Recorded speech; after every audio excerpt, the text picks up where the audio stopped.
is still working. Well, I bet you guys have been so glad that the weather nerd's going to take over now and talk about things of certainly weather import right now. Let's get right to it, please. Shower later. All right, straight road here. And, you know, we got a note from Jake on this, and it was a great-looking shot. And Jake wondered, what are those clouds off in the distance? Jake, those are lenticular clouds. They often form around mountain ranges, and they help to be formed by some of the undulating air over mountain ranges. You don't see it here necessarily, but that's mainly where we see most of our lenticular clouds, and we see them quite often. Now, let's talk winter report card here. We're about halfway through what we call our meteorological winter, which we'll consider it for this case to be December, January, and February. And since we're about 6 weeks in, let's take a look at how we're doing here in the old midterm report.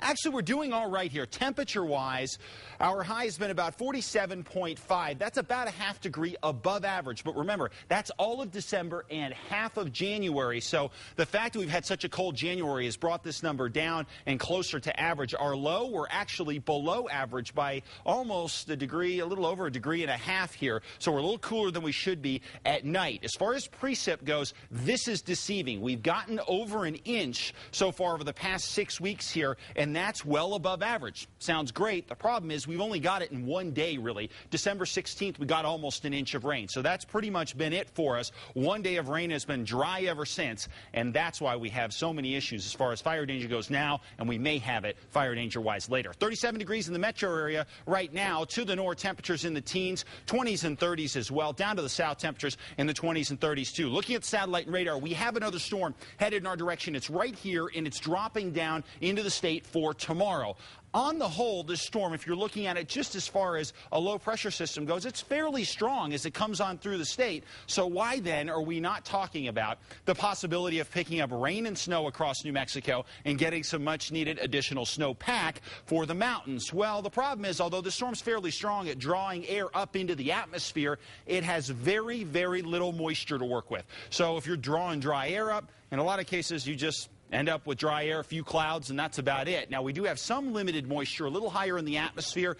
That could be just enough to get things going for a couple snow showers higher up in the mountains. But as you get further down toward the valleys, it's going to be very difficult to get anything going for tomorrow. So some spot mountain showers for us. But down here in the valleys, we'll go with partly cloudy skies. Region by region for you across the Northwest Plateau, southwestern Colorado, some morning fog, could be freezing fog, and then some spot afternoon snow with a little bit of accumulating snow possible in the San Juans. Temperatures going to hang in the 30s pretty much for the next 7 days across a good portion of the Four Corners with occasional snow showers and a few weather disturbances working across into the beginning of next week. South and west, temperatures for the most part 40s and 50s, partly cloudy skies by the afternoon. Over to the southeast, temperatures here 50s and 60s, mostly sunny skies and breezy conditions. Roswell, we're going to continue that warming trend into next week. By the time we hit Monday, we're going to be at 67 degrees, and then temperatures will start to back off a little bit. North and east, partly sunny tomorrow. Winds will be on the breezy side, but shouldn't be a real big deal. Temperatures topping out in the 40s and 50s. Over the northern mountains, this is our best shot to pick up some snow here with mostly cloudy skies and snow showers. At resort level, meaning above about 9,000 feet, we could get a few inches of snow, and if we did, we'd be doing very well. Your Santa Fe extended forecast, partly cloudy over the next few days, with temperatures for the most part in the 40s. Over into the East Mountains, temperatures here going to top out in the 40s and 50s, partly sunny skies. Northwest winds 10 to 20 miles an hour. Not out of the question to see a shower or two over the Sandias and Manzanos in the form of snow. I just don't think it's going to accumulate to mean a whole lot. Mostly sunny in the morning, and then sun and clouds in the afternoon here in the metro. And your 7-day forecast, the model of consistency. I don't know what that gets us. I don't think it gets us anything, actually. But still, we get temperatures in the low 50s and partly cloudy skies throughout the next 7 days. It gets you a C on that midterm. And that's great. I'm used to. Yeah. Thank you, Mark. All right, we'll be right back with sports.